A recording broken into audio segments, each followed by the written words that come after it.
Hello friends, तो आज की वीडियो में हम डिस्कस करेंगे एक पोएम जिसका नाम है माइग्रेंट मेमोरी।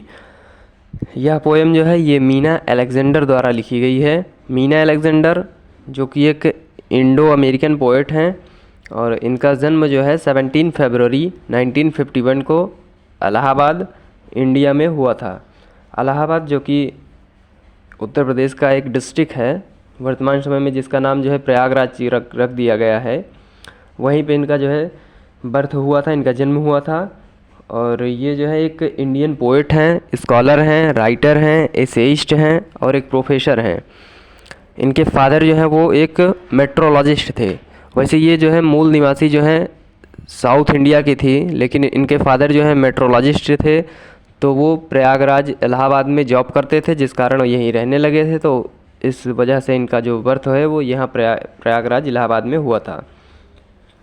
कुछ समय के बाद ये जो है बाद में जो है ये मीना अलेक्जेंडर जो हैं ये न्यूयॉर्क चली गई, न्यूयॉर्क सिटी, और वहीं रहने लगी। और वहाँ पे इनका जो है एक क्यूनी ग्रेजुएट सेंटर नाम का एक सेंटर है, जहाँ के एक हंटर कॉलेज में ये प्रोफेसर हो गई इंग्लिश की। और जो है वहीं वर्क करने लगी, अपना लिटरेरी वर्क वहीं से इन्होंने आगे कंटिन्यू किया। और इन्होंने अपने जो वर्क्स हैं उनमें इंक्लूड किए हैं कुछ वेरियस क्वेश्चंस हैं जो कि रिलेटेड हैं एक्साइल से, रेस से, जेंडर से, सेक्सुअलिटी से, कल्चरल डिफरेंसेस से और मल्टीपल आइडेंटिटीज़ से।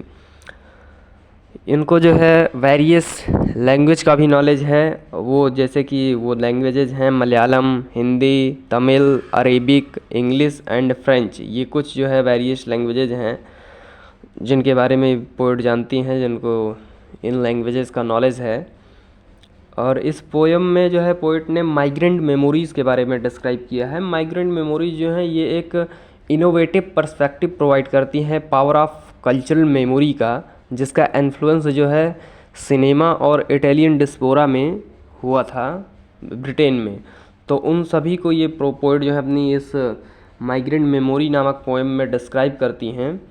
ये एक जो है 3 स्टैंजा की पोएम है। तो आइए देखते हैं पोएट ने हमें इन 3 स्टैंजाज में क्या बताया है। तो चलिए स्टार्ट करते हैं।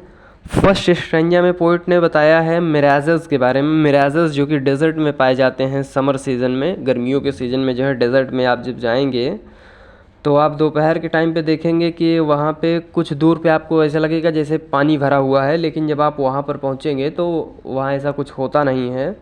तो उन्हीं को हम मिराजेस कहते हैं। तो पोएट कह रही हैं कि ये मिराजेस जो हैं ये लोगों को भ्रमित करते हैं। और पोएट कहती हैं कि दोपहर की मिराजेस और शाम की डस्टी लॉन को याद कर रही हैं वो, जहाँ वे जिन एंड स्टॉक की बोतलें और एक मैथमेटिशियन उनके होते थे, जिसके लिए उन्होंने पूरी गर्मी जो है वहीं प्राउस्ट को पढ़ने के लिए जो है पूरा गर्मी जो सीज़न समर सीज़न जो है वहीं पे जो है व्यस्त कर दिया है अपना जो है पूरा। और पोएट की जो मालकिन हैं वो अपनी साड़ी में जो है अपना माथा पोंछ रही थी और नीम के कुछ पत्तों को जो है गर्म कर रही थी। और वो ऐसा उन्हें लग रहा था जैसे कि नीम के पत्ते उनके जो रिवाइवल्स हैं, कंप्लीटर हैं।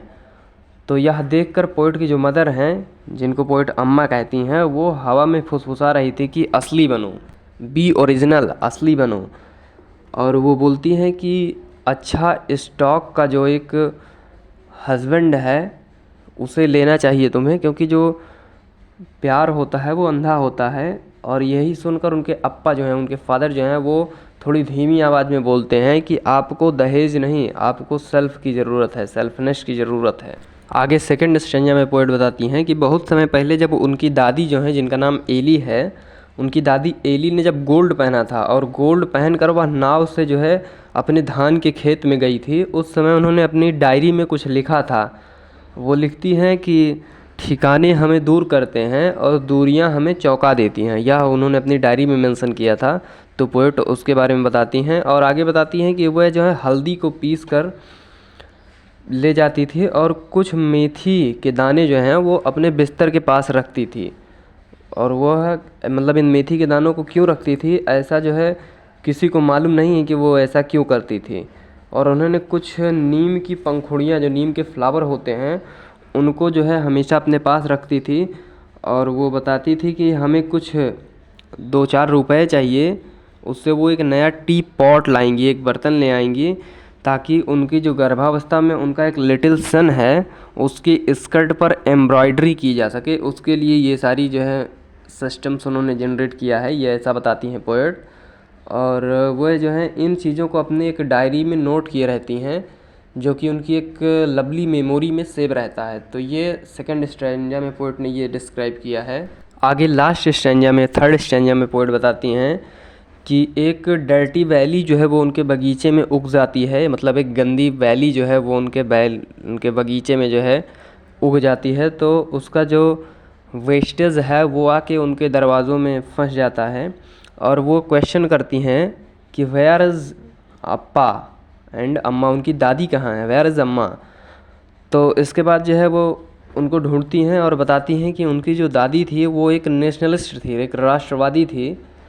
तो वो अपने नेशन से उनको बहुत ज़्यादा लगाव था, जिसके कारण वो कभी सिल्क के कपड़े नहीं पहनते थे, सिल्क के क्लॉथ कभी नहीं पहनती थी। वे हमेशा जो है खादी के कपड़ों को पहना करती थी। इतना ज़्यादा उनको अपने नेशन से जो है लगाव था उनसे, उनका जो है, क्योंकि वो एक राष्ट्रवादी थी। और उन्होंने सिल्क के जो उनके पास कपड़े हुआ करते थे उनको वो जला कर राख कर देती थी, और वो हमेशा जो है खादी के वस्त्र ही केवल पहनती थी। तो इस तरीके से पोएट ने कुछ माइग्रेंट मेमोरीज़ के बारे में बताया है। माइग्रेंट मेमोरीज़ जो कि एक प्रवासियों की जो मेमोरीज़ होती हैं उनके बारे में पोएट ने हमें बताया है इन 3 स्टैंजास के माध्यम से। तो इस तरह से ये पोएम समाप्त होती है। Okay, thank you.